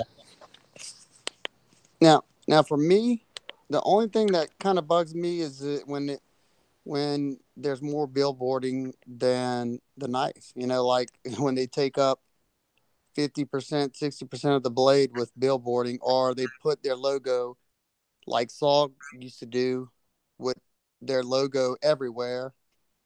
It drives me nuts. It's just a pet peeve. Yeah, and Woodlands on how cool the logo looks for me, and I was just about to say something about that, because you've got that SOCOM Elite on the table, and Microtech always puts a whole bunch of billboarding on the blade. However, it doesn't upset me on a Microtech knife at all. No, me neither, because we talked about that last stream. It's that pride of ownership with the Microtech, because it has it on the pocket clip too. And I know I'm not the only one that does pocket clips there, gazing. When somebody walks up and you see a knife in their pocket, you can tell if it's a Benchmade or Microtech. You can see it written on there. Yeah, I mean that's, and I don't know if it's the pocket clip steering or just the fact that I like the Microtech logo. And Blade Bander, what did he say? Yeah, we is like the Where's Waldo of finding the markings on the. That's what I say in my videos. Let's play Where's knife dough. Yeah, whenever I go to do a presentation on a Wee knife, I always get the magnifying glass out and find the blade steel, or I try to remember to do that before I start the video, because if I don't, I may not find it while I'm doing the video. What I think, they should do more of, that they've done on a few of them, is where they put it in like the back side of the tang, where it's not on the actual blade part, but in the back, and you can put it as big as you want there. Yeah, I agree with you there too. I also like something that a lot of people fuss about again, and actually I've got an artisan cutlery and a couple of knives here. So Vivi does this. Very simple. I like that. I know it's just a Vivi knife. Nothing big. Same thing here with the Wii.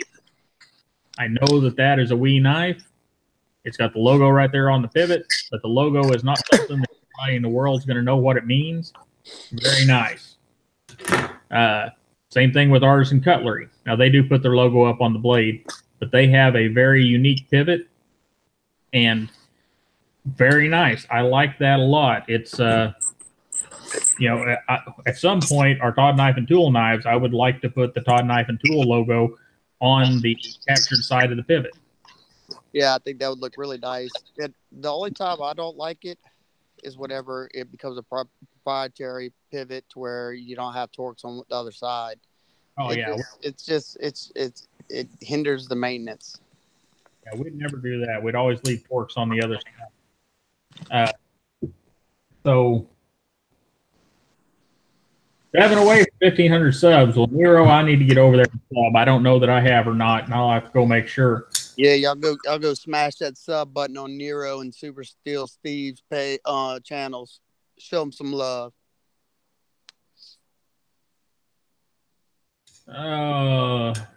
Yeah, I love Benchmade with their first production thing. Okay, so Benchmade does this deal that Thomas is talking about.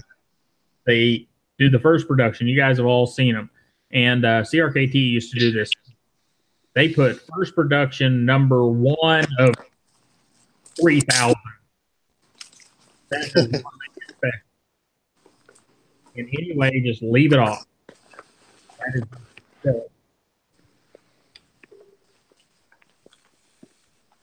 And where are we at? So 3D machined clips or lack thereof. All right. I'm going to be quite honest with you.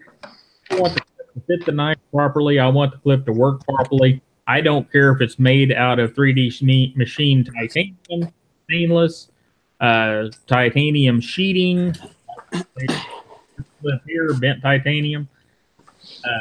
I'll tell you the reason our Todd knife and tool knives have machined titanium is because it's way easier for us to machine a titanium clip than it is for us to try to bend one. And it also it's just easier all the way around for us to get the machined titanium clip made, modeled, all that stuff. So what do you guys think about that? Yeah, for me, it's about the functionality of it. For instance, we does probably the best job with the 3D milled clips and the functionality.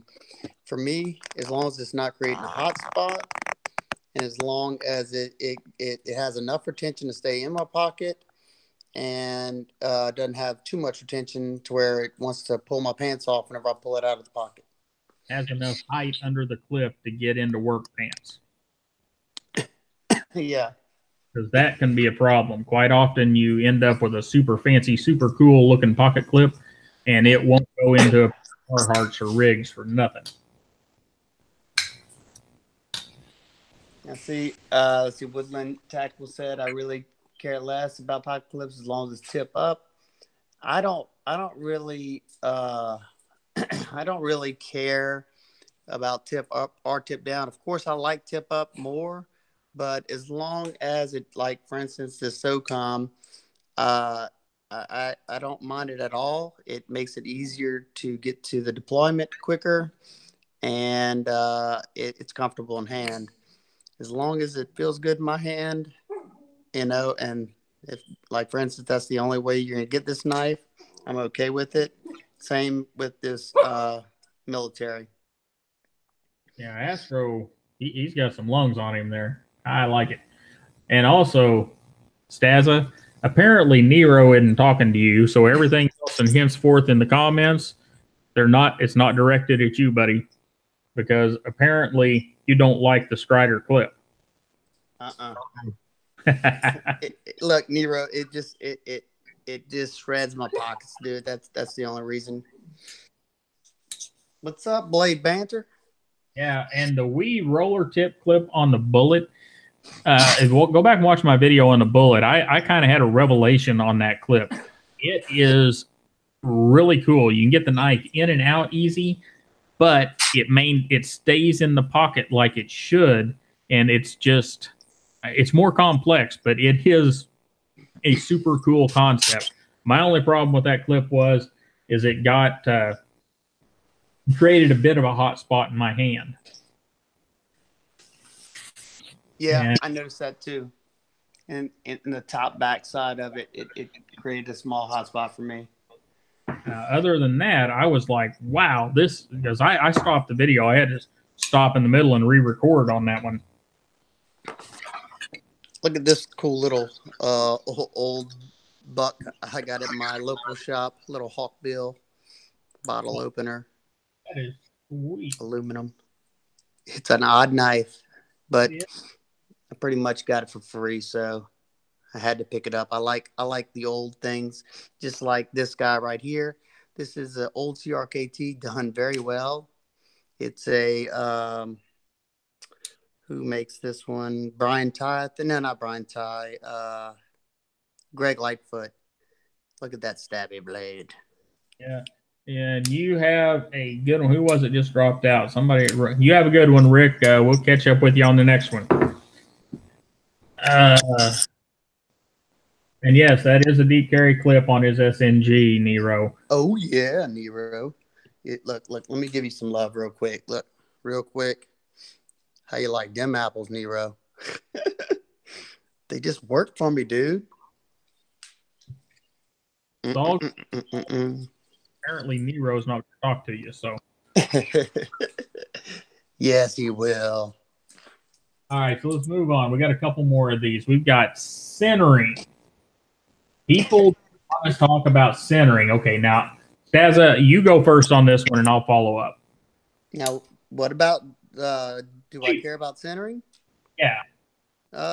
Yeah, I do.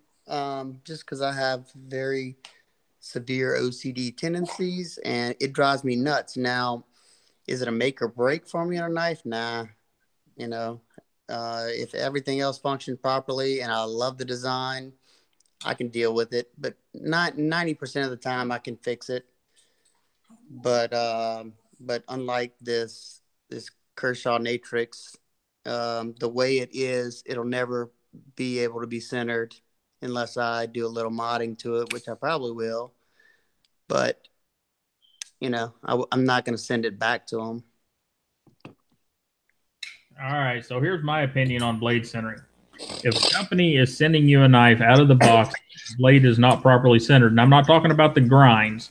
The grind should be done even too, but a lot of times the grind can make it look off. I'm talking about a blade that is truly off on centering. Then, in my opinion, that knife company doesn't give a rip.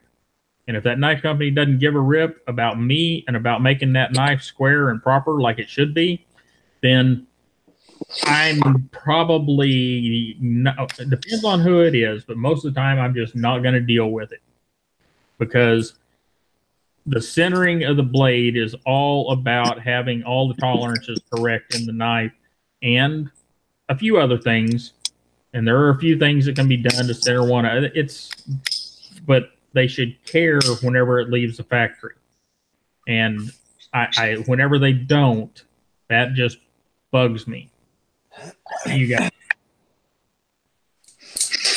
Yeah, tons of Benchmates come off centered. Absolutely.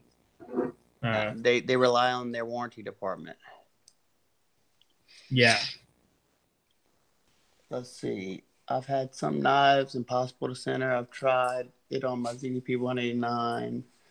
Look, 3 times with no luck. Yeah, I mean, if your tolerances are off, you'll never get it centered. Or if you have the same issues I have with this Natrix, it'll never be centered unless I do some modding to it. So it depends on what's making it not centered. You know, a lot of times it's just your lock bar pressure that's pushing the blade over. You know, if you have a really strong detent and that blade's pushed over to the right, it's usually because it has too much lock bar tension. If it's not that, then it could be other stuff. Basil, we just lost your video feed, sir. Yeah, I'm gonna have to plug my phone in real quick because I'm low battery. Okay. Not a problem. The new Feist, I have not tried it yet. I need to get a hold of one of those because I was not a fan of the original Feist. I would have taken this Zinker knife every day of the week over that original Feist. And as far as the centering goes, there's a whole lot that goes into that, guys. I know it just seems like you ought to be able to drill and ream a straight hole through the pivot area and everything should be fine. But as a guy that makes the things, it's not that simple. I wish it was. God, if it was, it'd be so awesome. Astro, your problem there, Stabby? Oh, okay. So I don't want to beat centering to death because I think from what I'm seeing here, most people agree that centering is fairly important. Now, the next one, I am going to agree with the masses for a change. The sharpening choil. I hear, and I've even talked about edge termination, and I don't think people really understood what I was talking about with edge terminations. But Oaken, there he is. Edge terminations are important to the reason for building the knife. And I'll give you some examples here. This Zinker knife made by we, or produced by we, sold and made, designed, blah, blah, blah, by Mastrop and Brad Zinker. The end of that knife, or the end of that edge, terminates cleanly and properly. Very nice. You go to, I put all the striders up, but go to this strider. Same thing, and you've got a sharpening choil. However, it doesn't always have to have a sharpening choil, but if it does have a sharpening choil, the edge needs to terminate in front of the plunge grind, this rounded part right here. See, looking straight down on the knife, so that you don't have a big smiley face right there. Crap, man. I'm sick, not feeling good. Let's move along. Then there's the other side of things that you'll see with our Todd knife and tool knives. You'll see on Spyderco, and you'll see on some other knives where you don't have that clean edge termination. However, these are not designed to have a clean edge termination, and they're not going to get it.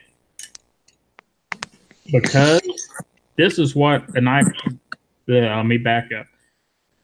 This knife was designed so that you can do all of your EDC tasks and never end up caught in a box.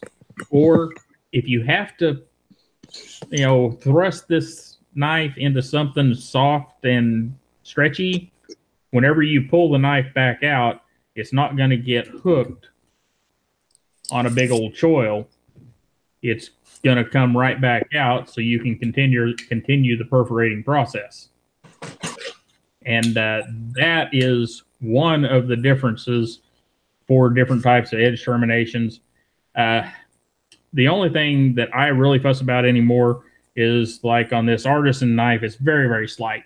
But it is slightly behind the plunge grind. So there's just a little bit of a smile. I don't care for that. But I don't know. What do you guys think? I'll tell you, that's one thing that just drives me nuts. Like I said, that goes back to my OCD tendencies. I hate a bad edge termination, especially if it's going to require me to do some heavily modding to make it right. I don't know. I whenever I look at the knife, I can't stop looking at it. Right, and I agree with you, James. That's kind of the way it goes. Stassa, what do you think about like our knives or the Spyderco knives where we don't have a sharpening choil? We literally terminate the edge like Leon Ma does, or like Spyderco does. That's perfectly fine with me. As long as it doesn't hinder the sharpening.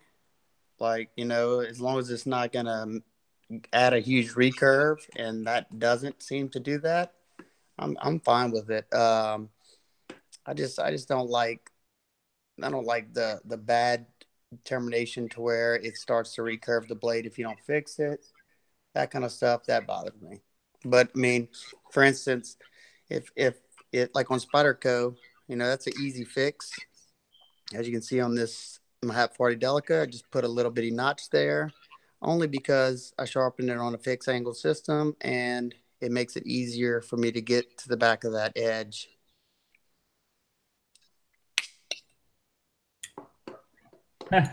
Is there a way to cover the metal side of frame locks? Because this guy lives up on the frozen tundra, and he doesn't like how they get cold in the winter. Oh, carry a set of hand warmers. Yeah. And actually, there is. It's called a liner lock. Or a bolster lock. or a bolster lock. And I don't have a Leon Ma. I've got a Leon Ma eraser that's got a bolster lock. I don't have a bolster lock on the table right now, Let but me see if I do. I don't know. those, and also we does some stuff where they do what's a frame lock with some overlay. Hinderer does that on their Storm, and some other knives where they've got a carbon fiber or G10 or whatever overlay. The Eclipse does that as well. Yeah.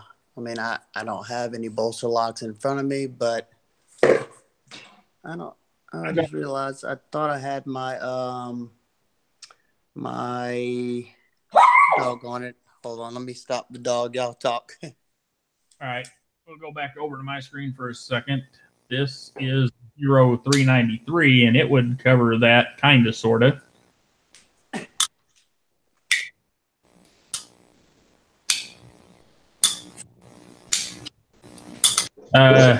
Jason, I kind of agree with you, and I don't know why so many companies goof it up a little bit. It's not as bad or prevalent as it used to be. It used to be really awful. Yeah, I think, you know what I think is the worst is whenever they put a sharpening choil in it and they still have that bad edge termination. That really bugs me. That's like a super pet peeve of mine. Like you went through all the effort to put a sharpening choil, but you just didn't go that extra 16th of an inch to make it right. Absolutely, that would be the ones that upset me. What do we got? We've only got a few more here, and some of these don't make sense. So unless you got something to say, we're just going to mouth them and then move along. People don't care about blade length or size. That's bogus as far as I'm concerned. Yeah. Now, lock stick. I do think that if you have a knife that's got lock stick, it should be talked about because, like we dealt with that Praetorian, the production Praetorian, and that dude had some serious sticky lock. Yeah. There is, in my opinion, there is healthy lock stick, to where it's going to wear in pretty quick, but it gives you that reassurance that lock's not going to slip on you. Absolutely. That is what this right here has. Glad you brought that up. Whenever you open this strider, it locks up just like it should. Whenever you go to unlock it, I'm going to hold it over here by the microphone. Just a little click. That's technically lock stick. But if this thing doesn't have that little click whenever I go to unlock it, it kind of freaks me out. It needs to have that little click. Now, Jason, what do you mean? What did you say? What do you mean? You said Stassa, right? Yeah, I mean, now the lock stick that I don't like and really can't stand is, one that got poor geometry and it's never going to go away or get worse over time, and the ones that you got to pull out a pry bar to disengage it every time, that's uncalled for.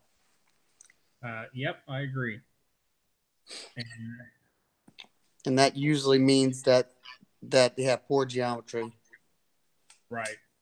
Now, I do agree with number 15 on this list, and that is country of origin. I think there are some individual reviewers that get way too stuck on where a knife comes from and don't want to talk about the virtues of the knife, and they'll spend a whole video, 20 or 30 minutes on some of these guys, talking about the fact that the knife came from Italy, or it came from China, or it came from Japan, instead of the facts about the knife, and that just bugs me. Yeah.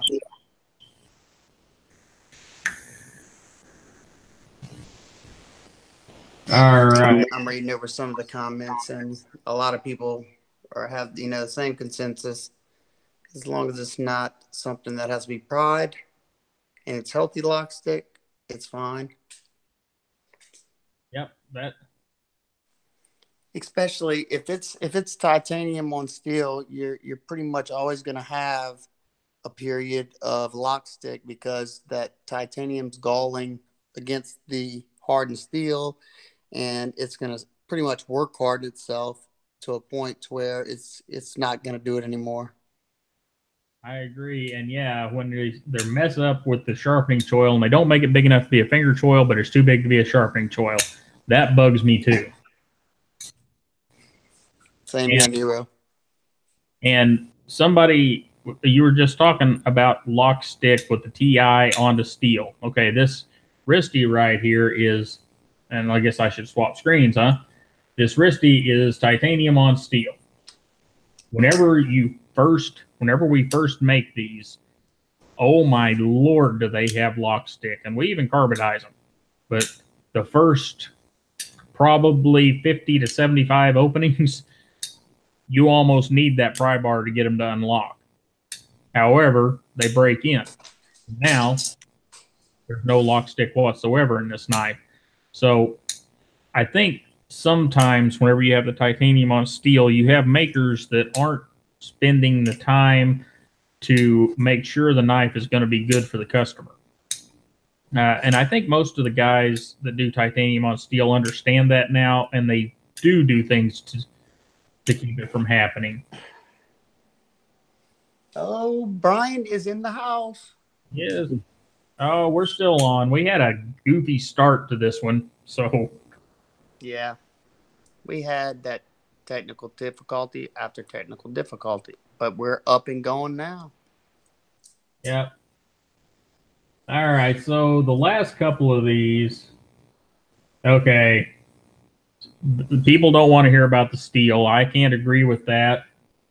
I can't agree with maybe they don't want reviewers talking constantly or for half of a video about what steel's in the knife, unless they're watching a video on steel. So I kind of see that because I have seen reviewers do that. They'll spend the whole video talking about how this, I don't have one up here, but say the Practic from Wii is the G10 knife at $140, but it's got M390, and they talk the whole thing about the M390 and not about the knife because it's such a good deal. I understand that, but I'm not one to see that. But I think people want to know what kind of steel you're getting and what kind of quality of steel it is in the blade, because that's the most important part of the knife. Yep. Now, for me, as long as the knife isn't ridiculously priced, for a budget in steel, I'm not going to pay $100 for a knife with HCR. It's just not going to happen. But as long as it's priced accordingly and I like the design and it works, I don't really care. Yeah. Do I like my super steels? Hell yeah. Well, absolutely. But I've said this many times. Anymore, the baseline for your custom knife, and I'm not talking about a handmade by Beg or somebody, but your baseline for your general $200 up knife is S35VN. Anytime you're S35VN or above, I don't care. I mean, yeah. And like I said a little while back, for me, the steel that I'm using, for most part, usually pertains to what my tasks are. If I know I'll be doing something that, if I know I'm going to be breaking down a ton of boxes, then I'm going to probably use a super steel. If I'm going to be beating on it, I'm probably going to use a tool steel. Right, but see, now we're doing it right now. We're just continuing to blather on about steel and probably boring people. Yeah. I could talk about the stream content, but I wouldn't want to put Brian to sleep. I'm only going to be able to be on for a little bit longer. I done woke up the wife. Okay, well, we only got 2 left, and then we're done with the list. And they're pretty simple ones. Backspacers versus standoffs. What do you think, Stassa? I don't really care. I mean, I like standoffs. Usually because you get less weight, but really and truthfully, I don't care. Okay, I'm going to show something here real quick. I don't mind standoffs in a knife because you can do some neat standoffs. But I have a thing for backspacers because backspacers don't weigh very much when you make them out of titanium, and you can do cool milling back there that just kind of looks neat. Yeah. Yeah, I mean, like I said, that's why I don't really, I like both sides of the spectrum. I like a well done backspacer with gear pattern or, different material. And I like a well done standoff, I hate just like, for instance, the Skaha. Those look like gas station standoffs. That's, I don't like that. But, we lost your video feed, Zell.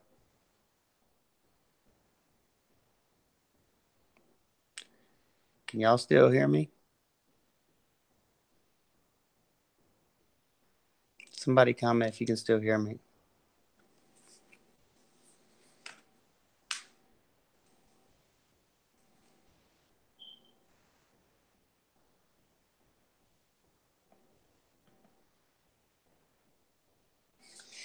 Well, looks like Zell's went out, and my wife already gave me the warning. I woke her up, so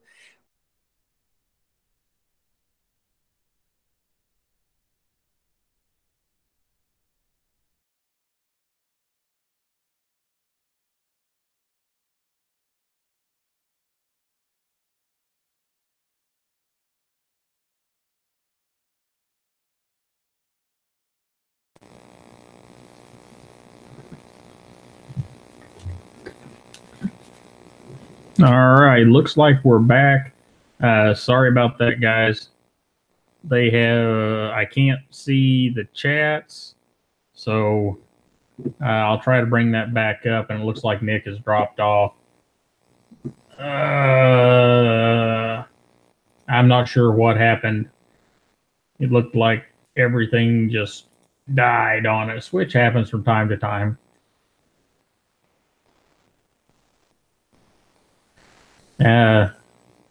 All right. You guys have a good night. We'll continue this probably sometime this weekend. Stassa and I'll be back on. Everyone have a good night. We'll see you next time. We thank everybody for stopping by and hanging out with us. It's just always fun to do these late night videos. We're trying to get a little more structure into them and more of you guys. That's hopefully we're doing a good job. We're enjoying it. Hopefully you guys are too. Everyone have a good night, and we'll see you here in a few days.